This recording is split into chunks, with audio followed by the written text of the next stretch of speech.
La partie la plus intéressante de la technologie blockchain n'est pas la base de données elle-même, mais plutôt la façon dont elle peut être utilisée par un réseau d'inconnus qui ne se font pas confiance. Sans autorité centrale, ce n'est pas une tâche facile. Pour y parvenir, les réseaux blockchain s'appuient fortement sur un mélange de théorie des jeux et de cryptographie. Dans ce module, nous allons découvrir ce que sont ces mécanismes. Il ne serait pas très logique pour votre banque d'avoir un document public détaillant chaque transaction entre les utilisateurs. Grâce à leur modèle client-serveur centralisé, ils peuvent valider les transactions en privé. Une blockchain, cependant, est une base de données publique. Tout le monde doit être capable de consulter une transaction et de dire avec certitude qu'elle est valide. Si quelqu'un ajoute des données qui disent « Alice donne 50 000 pièces à Bob », comment pouvons-nous être sûrs qu'Alice a réellement autorisé la transaction? Qui peut affirmer que Bob ne l'a pas simplement ajouté lui-même?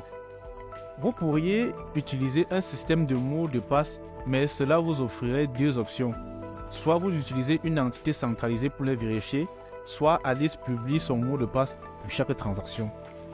La première solution ne marche pas dans un contexte décentralisé. Cela revient à utiliser une base de données classique. La deuxième solution ne fonctionne pas, car tout le monde connaîtrait le mot de passe d'Alice. Après sa première transaction, n'importe qui aurait pu faire une transaction en se faisant passer pour elle. Pour contourner ce problème, nous utilisons une forme de cryptographie qui implique la transformation des données à des fins de communication sécurisée. Même si un tiers intercepte un message d'Alice à Bob, il ne sera pas en mesure de le déchiffrer sans une clé spéciale. Le chiffrement binaire est ce que nous appelons le chiffrement symétrique. Nous utilisons la clé HOLD pour transformer notre texte source en texte chiffré. Bien que ce ne soit pas impossible, découvrir le texte source sans connaître la clé prendrait beaucoup de temps. Cependant, si nous donnons à quelqu'un la clé que nous avons utilisée pour chiffrer le message, il peut l'utiliser pour le déchiffrer. C'est pourquoi ce chiffrement est symétrique. La même clé est utilisée pour chiffrer et déchiffrer. Ce qui nous intéresse ici, c'est la cryptographie à clé publique, dans laquelle vous utilisez une paire de clés, une clé privée que vous gardez secrète et une clé publique que vous pouvez partager. Les deux clés sont liées, donc en utilisant votre clé privée, vous pouvez facilement générer la clé publique correspondante. Mais cela ne fonctionne que dans un sens. Il est pratiquement impossible pour quelqu'un de déterminer une clé privée à partir d'une clé publique. Par conséquent, il n'y a aucun risque de sécurité lors du partage de la clé publique.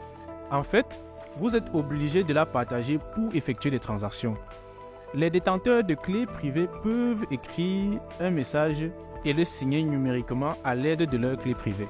En comparant une clé publique avec une signature, vous pouvez confirmer en toute sécurité que c'est la personne qui possède la clé privée qui a rédigé ce message. Il s'agit d'un élément clé des systèmes blockchain. La clé privée agit comme un mot de passe, ou plutôt une identité. Elle est générée mathématiquement. En utilisant votre clé privée pour signer un message, vous certifiez que vous autorisez cette action. C'est pourquoi il ne faut jamais la partager. Toute personne connaissant votre clé privée peut produire une signature valide pour dépenser votre argent.